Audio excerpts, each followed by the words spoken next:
What is up, everybody? It's your boy Frill Shocker, the 96 Hedgehog here with our Week 10 Red League draft. Here we are, unfortunately, 3-5, and I think one more loss will 100% knock us out of playoff contingency.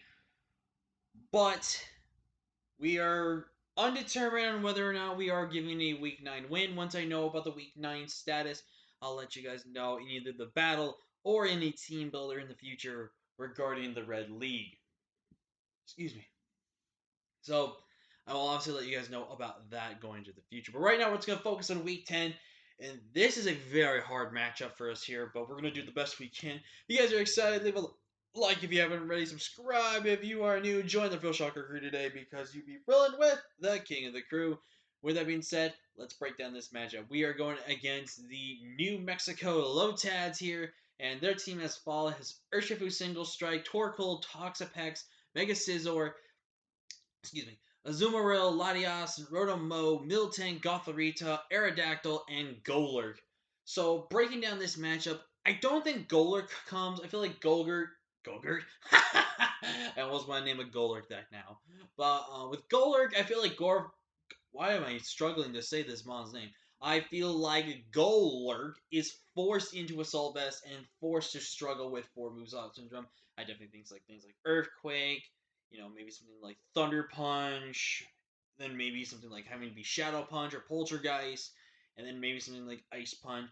The problem that he's going to deal with is that my team can whittle this thing down so easily on the physical side, which if he he may believe I'm going to prep for the physical side and everything like that. So again, I just don't know if he really wants to ring Golurk. I feel like Golurk just in general does not have the best matchup versus my team. Aerodactyl is another one of those mons that we saw how Mega Aerodactyl did, but that was Mega Aerodactyl with Tough Claws boosted attacks. Regular Aerodactyl's not as threatening. It's still threatening a bit, but ultimately I do think this is one thing that I was gonna have to worry about. But I don't think he brings that again. I feel like we have the combination of Zero Aura, Celesteela, and Primarina. Even arguably priority in the back with Infernape and then our Latios. I definitely think it's not going to be really that big of a bring. Gothorita is literally a 50-50 call in his end if he wants to trap. There are a little bit of things on his team that don't really appreciate some things on my team, and then trapping them could be one of the beneficial things to do in stopping them from doing what they can do. So ultimately, I do think something like trapping could work against us, but I don't know if it's going to really be broad because then it kind of just loses. It would probably have to be mostly a max HP, max relatively defense. And I'm sorry if you hear my cat in the background. He is just bellowing for no reason. Miltank's a bit of an annoying mon. I don't really know if Miltank comes versus us. Like, here's the thing with his bottom 5. His bottom 5 are, like, somewhat of things I don't really expect, but are actually, like, decent things that could replace some things in his top right. Mostly his last 2 months, or maybe his third to last one too, but I don't know. But Miltank's really annoying, scrappy, thick that, and Sap Sipper. It could be a Sap Sipper Miltank to counteract with something like Rose Raid is also a good counteract for Lychee Skila. I feel like we will lean towards more of Sap Sipper just because Sap Sipper is just a little bit better, unless he's really worried about Dusclops. But looking at his team, I really don't think he's going to stress about Dusclops that much. But if that's the case, then that is. But I think Rotomo is decently good for us as well. It's one of the good, decent Celesteela answers. However, again, Celesteela can still be able to tank hits from it regardless. I mean, Zero Aura kind of just beats it too because it's forced to have to go for lead storms if it's not offensive. Zuko is pretty good against it. Latios pretty much walls it as well for dual stab priorities and stuff like that. I generally think Rotomo could still be a bit of a bring on his end if he really thinks it's a really big scare versus us. But nonetheless, I don't think it's going to be that much of a threat versus us. But overall, could be something we have to worry about. But for the main 6, I definitely 100% that Urshifu single strike. And I think will most likely 150 bazillion percent be Choice Scarf. There's no way it's not going to be Choice Scarf. If he does not bring Choice Scarf Urshifu, everything on my team, except for a few things, are faster than that thing, which is going to demolish that. And plus, just Scarf looks so good against my team offensively. I just felt like that was the smarter bring. Torkoal, honestly, is a massive problem versus us. I do expect relatively maybe heavy duty boots Torkoal set. I do expect Drought Torkoal this matchup, which you may understand and may be confused on why Drought. Drought really kind of hinders the offensive pressure of my team. Like, if you look at Drought Torkoal doing the work that it needs to do what it needs to do. Drought Torkoal can probably be a big problem versus most teams. And there's an option if he really wants to feel frisky with it. There is Shell Smash potential. And also, sorry if you saw me get a little quiet and stuff like that. I was focusing with my cat. Let's just say he did something bad. I'm going to have to punish him later for it. But, back to the Teambuilder. Toxapex, I think Toxapex have really good mon versus us this week. It really just annoys a lot of our teams. It's a decently good Celesteela answer. It's a really good thing to answer the Primarina.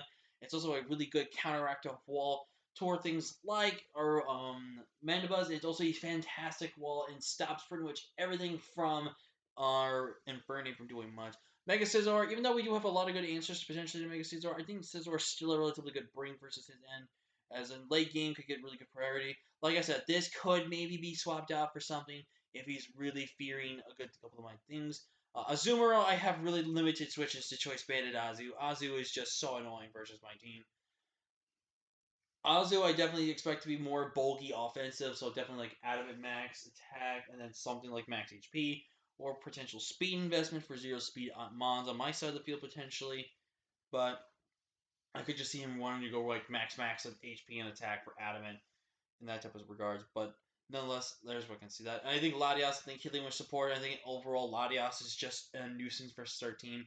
Especially, I think the fact that he's probably been watching our battles and he probably will think, oh, he's bringing power up. I gotta cancel it out.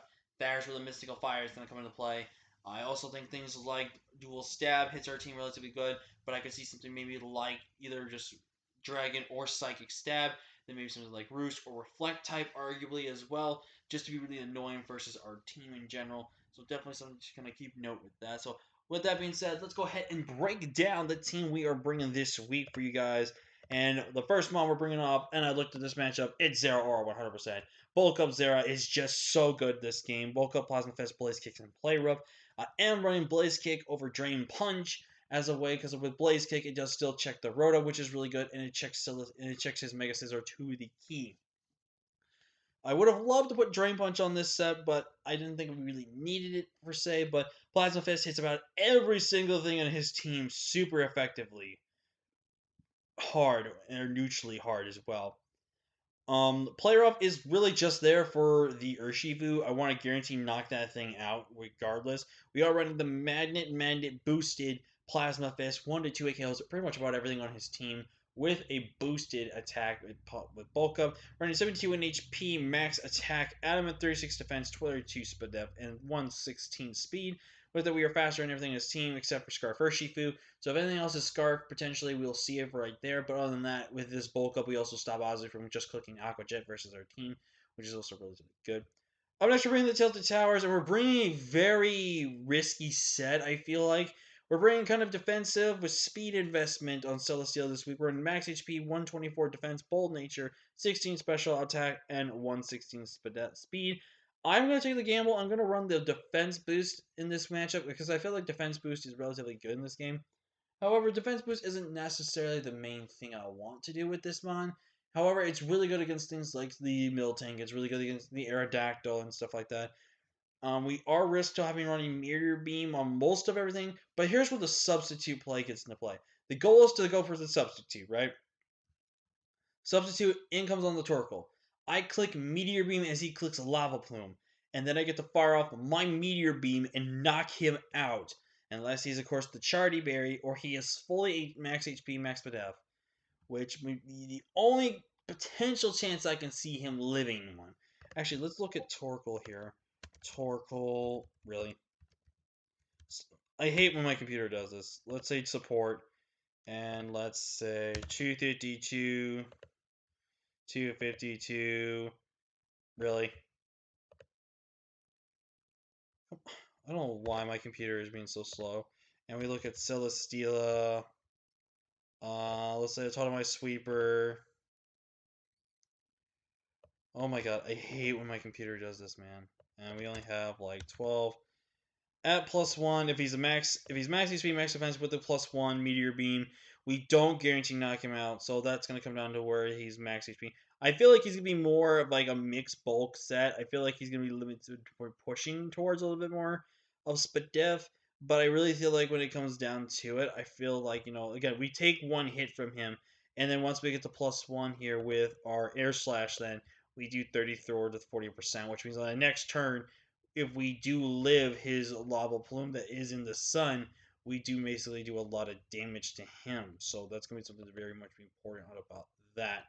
Up next, we have Primarina with the Expert Bell. We're bringing really physically, a relatively physically defensive, a bit speedy Primarina this week. Running max HP, 104 in the defense with a bold nature, 28 special attack, 124 speed to outspeed the Mega Scizor. Mega Scizor, and that's also the reason why we have 187 speed on the Celesteela. We're basically outspeeding Scizor. Scizor is a bit of a nuisance when it comes to bulk. So I thought, let's be faster than the bulk thing on his team, which maxed out at 186. So with a 187 speed set, we are faster. We are running Psychic Surf and Moonblast. This hits his team for super effective to neutral damage. For other thing, this was not really a big resistant hit on his team. We are running Calm Mind. Calm Mind is very, very good in this matchup, as I do expect more of a physically defensive Toxapex than anything else. So definitely looking forward to hopefully using this set report workout. Again, we should be able to take one hit from the Urshifu and knock him out with a Moonblast. So again, Urshifu is pressure relatively good in this matchup. So I'm going to skip my next Pokemon because it's got a lot of heat going into it. And let's get into the next one. We have Pasho Berry and Fernet with Swords Dance, Mach Punch, Thunder Punch, and Fire Punch, fully abusing our Iron Fist set this week. With Swords Dance, Mach Punch, it's basically there for the Urshifu as a counter check right there. Fire Punch is just general stab. I think I need to really put it on this matchup. Thunder Punch is there for mostly the Azu and for the Toxapex. Toxapex, I don't think it would 2 KO. I think it would have a chance to either OHKO or guarantee 2 KO Azu after the switch-ins and stuff like that. But overall, I feel like on Fername going Swords Dance this week, I thought was really good. If we don't see the Latios, this is a really great idea for Fername. If Latios does come, Latios really needs to be chipped down for me to click Swords Dance and click something like Mach Punch or Mach Punch more likely to knock it out. Up next, we're bringing Jet here. We're bringing a very unique Latios this week. We're bringing max HP, 168 defense, with the bold nature, 88 in the special defense. I didn't run any speed because his bulk is I'm already faster, so I'm being faster than his bulk.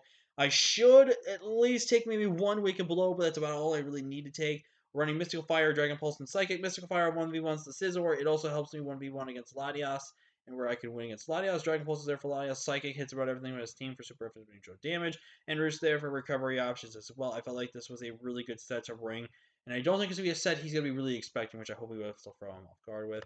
And now we're bringing the heat, ladies and gentlemen. We're bringing Sub Roost, Nasty Plot, Air Slash on our Mandibuzz. 196 HP, 160 defense, 116 special defense with a calm nature, and 36 special attack investment. Basically, Air Slash hits everything for super effective to neutral damage across the entire board of his team. There is not one resist except for the Aerodactyl. But other than that, I feel like this set really just goes in. I felt like this set was really, really creative. I think this is designed to be really a mixed wall and to really help shit down on his team. And overall, I thought this was the set we really needed to do. And I felt like since there's a decent chance we're not making playoffs, let's show off some really cool heat tech. I've brought some heat tech before with Mandibuzz. It ended up working. And even though I got one kill, it ends up working regardless. So definitely looking forward to using Mandibuzz again with this type of a set and this creativeness that I like to bring out in my mons. But yeah, that's going to be it for the team builder, guys. If you like, haven't already, subscribe. If you are new, join the Fish Shocker crew today. Until next time, guys, I am Fish Shocker, the Nice Hedgehog. I will see you guys next time. Peace.